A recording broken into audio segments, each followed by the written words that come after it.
Good morning. They should have had music playing when I was walking up.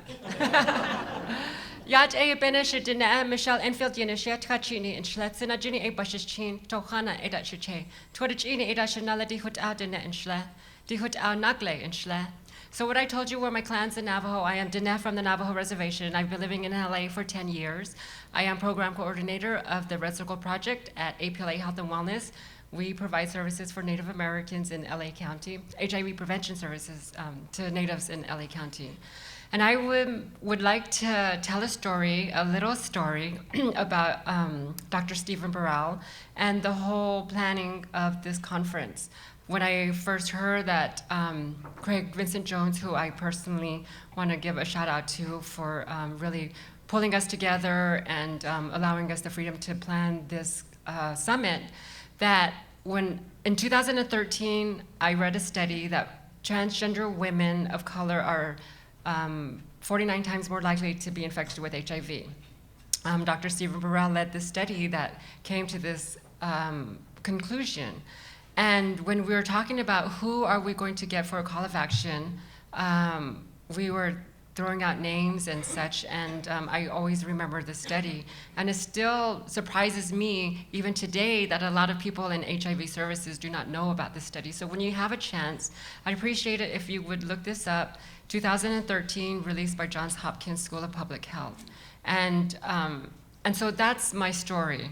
And my story is that we really need a lot of information coming from not the usual places, not coming from transgender doctors and transgender spaces, but really from people outside of the transgender community who are realizing the importance of disseminating information that is going to help every population, including the trans population.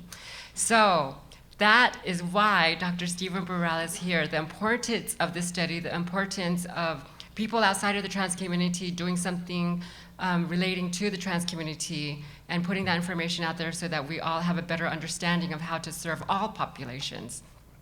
Dr. Stefan Baral is the Director of Key Populations in the Center for Public Health and Human Rights at Johns Hopkins School of Public Health. He conducted the study with his team of researchers, and they did a review and a meta-analysis of assessing HIV infection in transgender women in 15 different countries over the span of about a decade. And they found that trans women are up to 49 times more likely to be infected with HIV. And this is something extremely important. Like I said, this is a call to action. And so everybody who is here, I urge you and I challenge you to walk away from this summit with curiosity and with an investment in the trans community. So without further ado, please welcome Dr. Stefan Baral.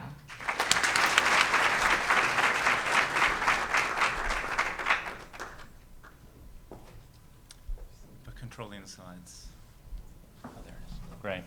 So, I really want to thank especially Dawn and Michelle for this invite. Obviously I'm from Baltimore, or I live in Baltimore, and I when I heard about this sort of dedicated day for trans health, I really thought it was important to come and also to learn, and hopefully my city and my state will consider doing something similar. So I want to just start by, most of the places where I work in West and Central and Southern Africa, the work to support trans men and women is dangerous, and participation in the studies that I'll be talking about today comes with very little personal benefit and potentially some harm. And so I really want to acknowledge the community for participating. I also want to thank the community groups that lead these studies and that support these communities in very, very challenging places.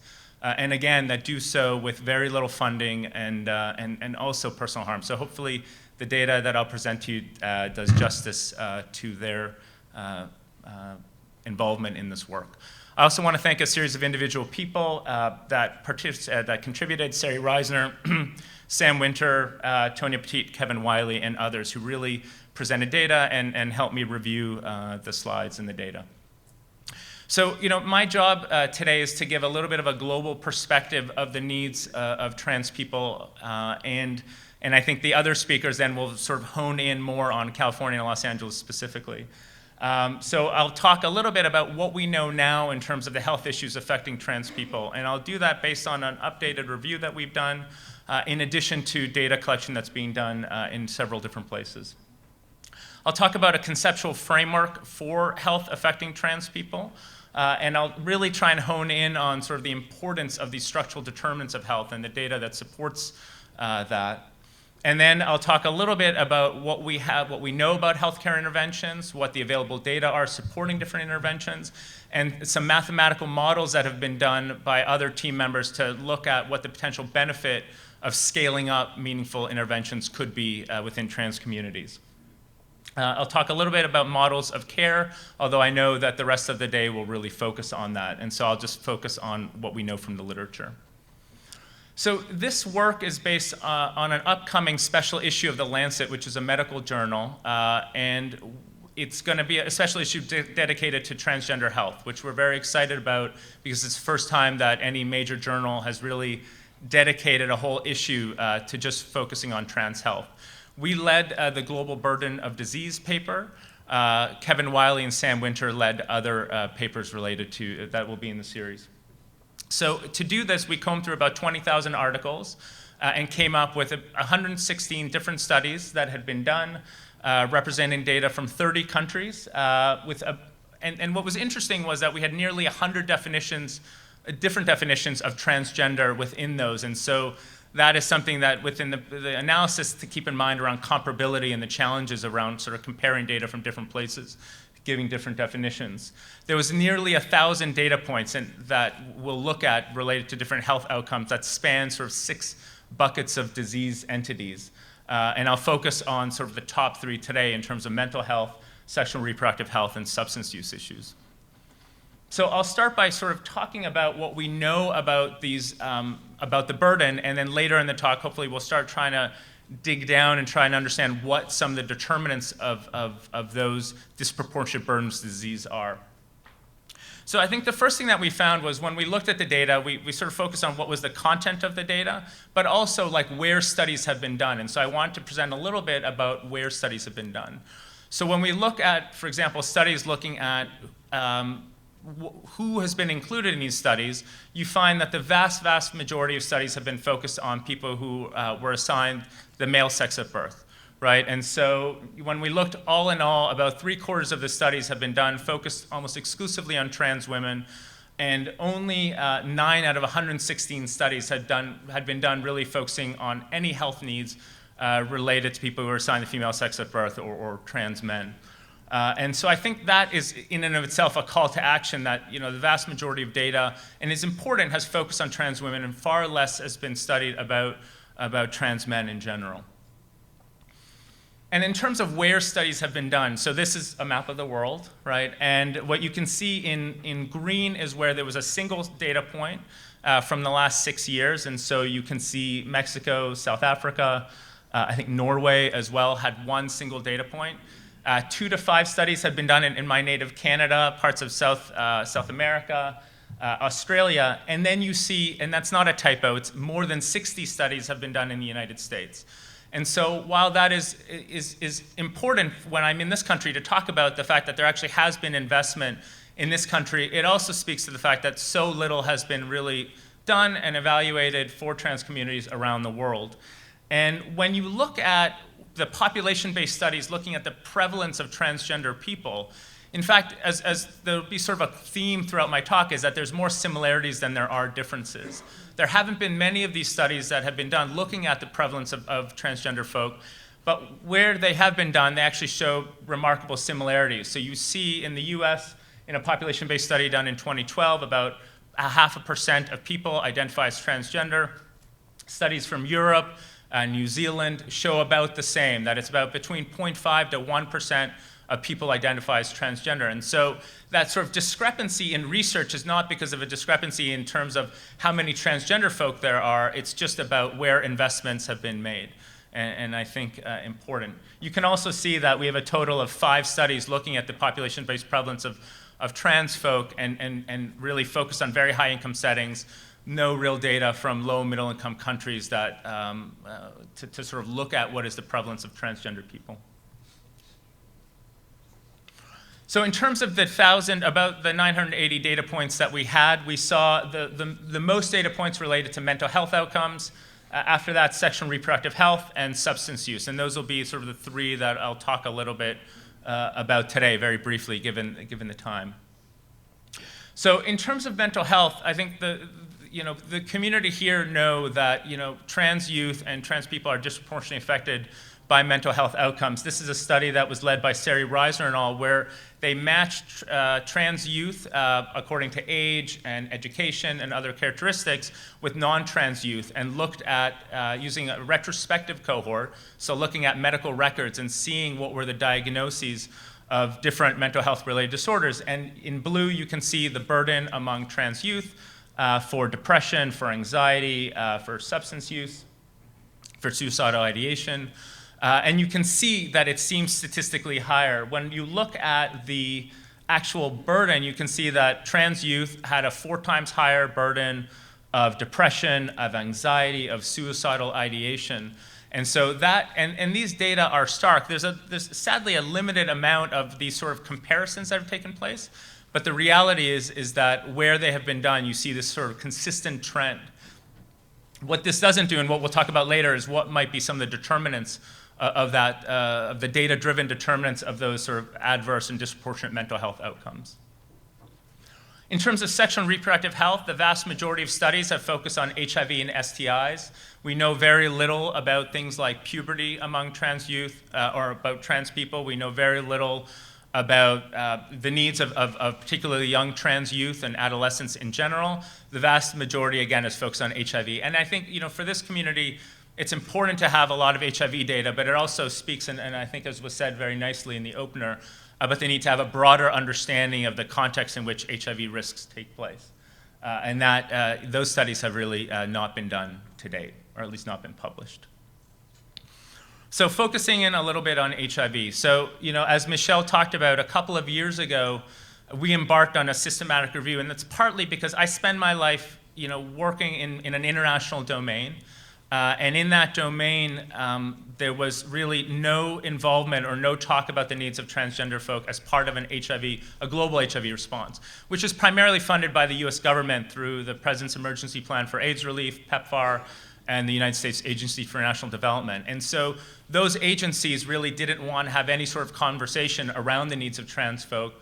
And so we embarked on this systematic review to at least open up the conversation about the needs of transgender people around the world. So when we did this study, we had to go back about 15 years, and what we found was, as Michelle talked about, we had data from about 11,000 trans women, and the overall burden was about 20%. And we actually found a higher burden in higher income countries than in lower middle income countries. And there's a series of limitations to these data, but one thing that we saw was that when we looked and compared the burden of HIV among trans women to that of other male adults or female adults in the general population, you saw about a 50 times increased risk, as Michelle mentioned. And it was that number, we actually found that trans women were the most disproportionately affected of any population, more so than gay men, more so than people who inject drugs, sex workers, et cetera. And so again, it was intended to initiate a conversation about the need for dedicated investments in the needs of trans communities around the world and trans research and specific programs. And so as I talked about very briefly, we actually had more data from low middle income countries than we did from high income settings, but what was telling was that the data from higher income settings is actually better quality data, and their prevalence was higher. It was over 20% across the board. And again, just to sort of highlight, this is this meta-analysis, as we talked about, and the data point, again, to keep in mind was that this real important and disproportionate risk that was found among trans women around the world. And that was, the sort of consistency in that was very striking. That where studies been done, the downer in all this was, there's a series of downers, but the downer was that we had data from 15 countries going back 10 years, which means that, if we, although there's some argument about how many countries are, if we imagine there's about 190 countries around the world, that means that around 175 of them had never really engaged in any sort of research along these lines. And I think that was also part of, as Michelle talked about, this call to action. In terms of where the studies have been done, this is data, this is, again, sort of one of these Lancet-style maps where you see where the studies have been done. And again, obviously, there's data from the US, there's data from South America. And the two continents where I spend the most time were auspiciously white here. So in the Eastern Europe, former Soviet Union, Central Asia, and Sub-Saharan Africa, there really were no studies done. And hopefully, as I'll talk about today, we'll start challenging some of the notions of this sort of binary assessment of gender within those regions and those continents. But again, it was really to make the point that in the settings, especially where HIV has most disproportionately affected people in general, in terms of Southern Eastern Africa and the continent more broadly, there had been no assessment whatsoever of trans folk. And then when we looked at the average HIV prevalence by region, some of these data are challenging because there aren't dedicated studies for trans, population-based studies for trans people the way there are for other populations. And so most of these are, for example, derived out of sexually transmitted infection clinics or other clinics that may sort of overestimate the burden of HIV. That said, you see this incredibly high burden across setting, and again, very limited data from Sub-Saharan Africa. And the only place where we saw good data and lower amounts were sort of in the oceanic region in terms of Australia and New Zealand. So then talking about Sub-Saharan Africa, so we've been doing studies, the meta-analyses that we've been doing have been sort of concurrent with actual data collection on the ground. And so one of the things that we noticed very quickly, we started doing work more focused on gay men about 12 years ago in certain countries of Eastern Africa and Southern Africa. And we would ask people whether they identify as transgender. And across the board, we would get maybe 1 out of 400 or 500 people that were accrued as part of a study of gay men to identify as transgender. And obviously, there's a number of issues because we're specifically recruiting men and male-identified people. But we also noticed that we really were not engaging in the trans community. And so we then started in 2010 using the two-step gender assessment. So basically, assigned sex at birth, and then what gender do they identify as? And the change in results was dramatic. So in Burkina Faso, which is a landlocked country in West Africa, Malawi is another landlocked country in southern Eastern Africa, Swaziland and Lesotho are both little mountain kingdoms within Southern Africa. You see actually a very common and a high number of people that identify as not the gender assigned at birth. And so in Burkina Faso, 16%, 20% in Malawi, and this has been true across the board. Everywhere where we do these studies now, we just finished one in Cameroon, which is a country beside Nigeria in Central Africa. It's the same thing. 25% of people are identifying as female that are coming in for these studies. And in some of these places, as I'll talk about, they face a very specific set of risks that differ from that of gay men and differ from that of men who have sex with men. Here in these studies in Swaziland and Lesotho, these are analyses that are led by Tonya Poteet. You can see an independent risk for living with HIV as compared to other people. And so again, I think that all we're understanding now is that, that gender is as rich and complex in the African continent as it is anywhere else. And I think we're just trying to sort of understand those dynamics better. This didn't come out so nicely, but one of the things that we've noticed in the HIV world in general is a lot of rhetoric around the importance of structural determinants of risk, right? So that is that any of those levels of risk that sort of are around or not outside of the control of the individual. And so, those include, for example, social and sexual networks, right? So we know that large and non-dense sexual networks are associated with higher risks of HIV acquisition. Similarly, we know that social networks are protective and can benefit. We know that community-level determinants in terms of stigma within your community, access to services within your community, are all determinative in terms of looking at what people's risks are, as was said this morning. And then obviously public policies in terms of criminalization of transgender people as a population, of sexual practices, et cetera, all drive risks. And so while there's been a lot of rhetoric, we wanted to try and look at sort of where studies have been done. Tonya Poteet also, as part of her paper last year in The Lancet, focusing specifically on trans female sex workers, developed a really nice model, and I wanted to include it here again, so as Michelle said, for you to be able to read more if you're interested, but really developed a very nice model of contextualizing the sort of individual biological risks that trans people may face with the higher order risks, so the interpersonal, the structural level determinants. And looking at those risks also in terms of at the level of the individual, at the level of the healthcare system, and at the level of the government. And again, it just reinforces the point that individual level behaviors are a consequence and are a determinant of the context in which people live. And so I think probably hard to read from the back, but I think hopefully you'll look at the reference if you're interested and try and understand, because I think it's particularly important in terms of service delivery and service development. But as I was saying that, one of the things that we want to look at was that is there sort of truth to power in terms of like people understanding the importance of structural determinants and then actually going out and measuring those and looking at how those relate. And I think what was telling was that as it relates to trans women specifically, or any trans population, there was only one study, and I should say this is only focused on low middle income countries, so all the high income countries are in orange here. But there was only one study that had been completed in the last 15 years that focused on any sort of structural determinant. So whereas I showed you the 15 studies, or the 15 countries, and the data from 11,000 people, all of those just looked at things like condom use and numbers of sexual partners, and they didn't ask anything related to any sort of structural determinant. And I think that's a challenge. That's another call to action. It's not just obviously about doing work, but it's ensuring that you're asking the right things so that you can develop a meaningful programmatic response. In terms of the one data point that existed, and this study was published in JADES last year, was that higher collective efficacy among trans women was associated with more consistent condom use with their paying partners. And so it's one data point, but it was an important data point to say that in this study, that was actually the most determinative thing. It wasn't necessarily access to education.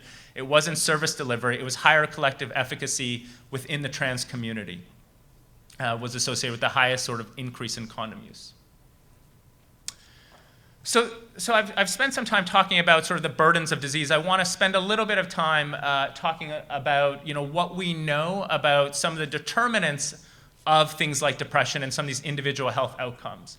So this is a study that we completed a couple years ago in Burkina Faso and Togo. Again, these two West African countries, small West African countries.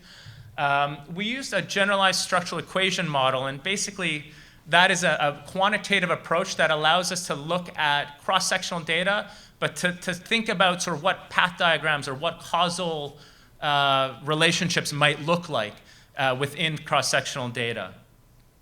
And one of the things that, so in terms of looking at this, we found again that about a quarter of the sample identified as trans women, which I think again was very telling in terms of just in general. When we looked and did sub-analyses for those who identified as trans women versus other gay men or men who have sex with men in the sample, you found that there was a higher burden, significantly higher burden of depression using the PHQ-9. There was a higher burden of verbal harassment, of physical abuse, of rape, and also a very important determinant of fear of seeking healthcare. And something that we know that it's not just these enacted forms of stigma, but also perceived forms of stigma, like just fear of going to the healthcare facility. But the other piece that I want to look at was that we measured depression. We measured depression, and you can see depression as sort of the middle box there. And indeed, there's a strong relationship between depression and fear of seeking healthcare. But also the fact that when we looked at this and developed a model, actually the things that seemed to be the most relevant determinants of depression were previous experiences of rape, of physical abuse, and verbal harassment. And so again, that we know that there's a series of different determinants of why trans people face higher rates of depression. In these studies, the outright abuse that is faced on a daily basis was the most determinative element of why people face depression. And also to note that there was a direct relationship, independent of depression, between verbal harassment and fear of seeking healthcare. So as we know that addressing the needs of trans people in general is exquisitely important. Having a population that is disproportionately burdened by HIV, afraid to engage in HIV testing, afraid to engage in HIV testing, runs counterintuitive in terms of really achieving universal test and treat in many of these settings. And then looking at data from the US, and so this is a study that was again completed by Sari Reisner, who's now an assistant professor at Harvard in the Department of Pediatrics, but focuses exclusively on trans youth. So, you know, he looked at the analysis of teen health and technology study that was done and included 442 transgender youth that were between the ages of 13 to 18. And one of the things that they found was that, you know, they recognized that substance use was far higher among trans youth than among non-trans youth. And you saw these incredible burdens of 50% or 80% increase 50 to 80% increase in the burden of substance use. But what they also looked at was when Sari did analyses, when he did analyses to look at what was the proportion related to bullying, they found that nearly half of the sample and nearly half of the sort of increase in substance use was directly related to bullying. And so he made the point very clearly that, you know, indeed there is an increase in substance use among trans youth than there among non-trans youth, but actually a significant proportion of that, and this again is US data, is related to bullying. And I think, again, an important characteristic. In terms of dedicated, you know, prevention studies, you know, I put up these reviews from both sort of US and non-US studies. The one message here is that there's a serious disconnect between what we know to be a disproportionate burden of HIV among trans communities and the investment that's been taken place in terms of either by the NIH or internationally in terms of research and programming. And so, you know, that is, you know, we looked at the NIH report, which shows active NIH-funded studies, as well as looking at what published literature there are. And so, you know, of all those studies that we looked at, the vast, vast majority are just epidemiologic studies. And there's far less that has been published on any sort of benefit of interventions. And I think, you know, it's important for the people who are doing these interventions to ensure that there's some sort of dissemination, ideally in the public domain and the peer-reviewed literature, so that others can learn from that. But for now, there's very little published. There is, you know, there are a couple studies underway. The Life Skills Program that's taking place in Boston and Chicago, TTOC in New York City. And so there are a couple of interventions underway, and so that I think that speaks to the fact that there will be more data available in the future, but for now, a very limited data set. So the last thing I'll finish with is just a mathematical model that looks at what could be the potential of scaled up interventions this is specifically for trans female sex workers, using data from Lima and San Francisco. And the reason, and this was work led by Tonya Petit, and the reason that they used Lima and San Francisco was just because they had a significant amount of data from both settings, the epidemiologic data they needed to really parameterize or to inform these mathematical models. And so they asked themselves a question, you know, with scaling up interventions, could they reach a 50% decrease in new infections over a 10-year period in these two places? And they wanted to look at, you know, a series of different interventions, including increasing condom use with stable partners, access to PrEP, and I know we'll have a lunchtime seminar about PrEP today, treatment early, so scaling up treatment, decreasing the numbers of commercial encounters, and then finally also increasing condom use with clients. And so they looked at these 5 different interventions, asking the question, and again, this was published in The Lancet last year, so it's publicly available, but asking the question, if you scale up all these interventions, can you achieve a 50% decline in new infections? And so these are their data. You know, the answer in short was yes, right? That the data from each of these, that if you pull all these together, that you can actually see a 50% decline. Now, one of the things that they noted was at the bottom, you can see sort of the different packages. A relates to increased condom use with clients, B, condom use with regular partners, C, numbers of commercial transactions, PrEP, and test and treat. What is telling here are a few things. One, any of the interventions on their own are not sufficient in terms of achieving the decline that we want. And I think that, you know, is intuitive in terms of understanding that, you know, we recognize that things have to happen in packages. But just to say that the data supports that. The other thing that they found was that, you know, if they over the 10-year period, the interventions had to be done continuously, which means that if they looked, for example, at the benefit of implementing an intervention for a year and then taking it away, they didn't see the same sort of benefits. It had to be a continuous and meaningful investment. In terms of the increased benefits of Lima versus San Francisco, that red line is the 50% line. What you can see is that, given the fact that there's so much less coverage of existing services in Lima right now for trans communities specifically, that if you scale them up, you see actually a greater decline. In San Francisco, the sort of relative decline is high. It's just that there's already a high baseline or a relative baseline of services. But in both communities, it's said that if you comprehensively scale up services, we can achieve the sort of declines in new infections that people are hoping for. In terms of thoughts around this, this is work by Kevin Wiley, and again, will be out in the series, and I'll summarize his 6,000-word paper in a single slide.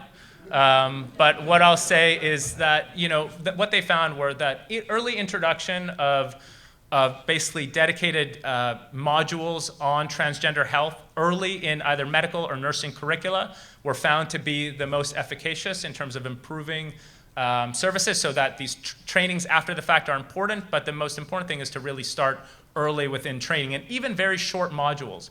So there have been some studies that had looked at 4 to 6 hour modules, but introduced in year 1 of these training curricula to be far more powerful than training somebody who's been in practice potentially for 20 years. The sort of themes of the models of care were the core leadership of the trans community within any of these services, the importance of transdisciplinary care. I think this has already been talked about, that not just having an HIV clinic, but ensuring comprehensive health services.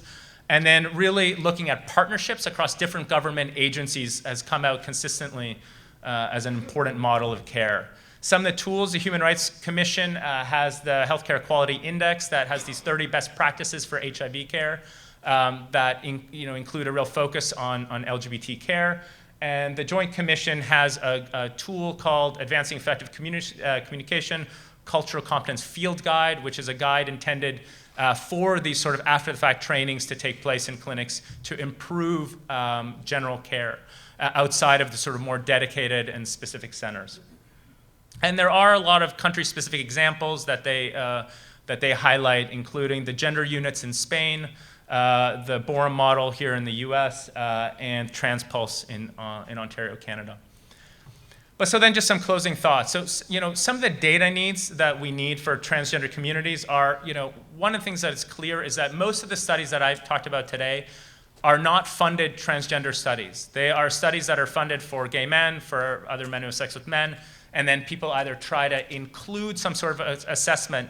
And that isn't working in the sense of really having the sort of definitive understanding that you need, especially as it relates to interventions. The other element is really longitudinal perspective data, so cohort data among transgender youth. There's a lot of cohorts, the MAX cohort, NA Accord, others that have focused on gay men. To date, very little prospective data to really look at risks among trans communities. And then really representation of hard-to-reach groups. If I had a little bit more time, I would talk about some of the data challenges that we have here. The reality is that we only see who we see, and we don't have any sort of more population-based studies, and there needs to be specific attention to look at the sort of hidden groups within trans communities. And then the other element is that almost all of the findings that I talked about, or a lot of them, are self-reported, and there's very little data on the measurement of actual health outcomes among trans communities. The one exciting thing was that when we looked again at the studies that have been done, you can see that there has been a rapid increase in the amount of studies that are published related to trans people, and I think that is an exciting element for the future, that hopefully this trend will continue and we'll continue to learn and understand more. But then closing thoughts. So, we have a data paradox, which is that in the places where stigma is the worst for trans communities, we know the least. Right? There are communities there are communities of trans men and trans women and basically everybody under the rainbow. And that they are not being counted, and that lack of counting, that lack of inclusion, means that there's no dedicated programs, there's no dedicated expenditures for their needs, and so there's this human rights imperative to be counted. But at the same time, there's been a slight encouraging increase in transgender health research, which is great. The other element that I kind of wanted to leave this crowd, I know most of the people here are working domestically and within California and Los Angeles, but just to keep in mind that the world is much more similar than it is different, that if you were to go to any of these countries, you would see, vibrant trans communities that are really emerging. And you see the same sorts of health issues and structural issues affecting them that have affected trans communities in this country. And so I encourage you to sort of look, to look into that. And then the last point I think is important is that there's a real disconnect between what we know about the epidemiology and the burn disease and the levels of investment by the National Institutes of Health, by United States Agency for International Development in trans communities specifically. And I think only because with dedicated meetings like this, where the focus is only on trans people, I think that you can start changing that. So thank you.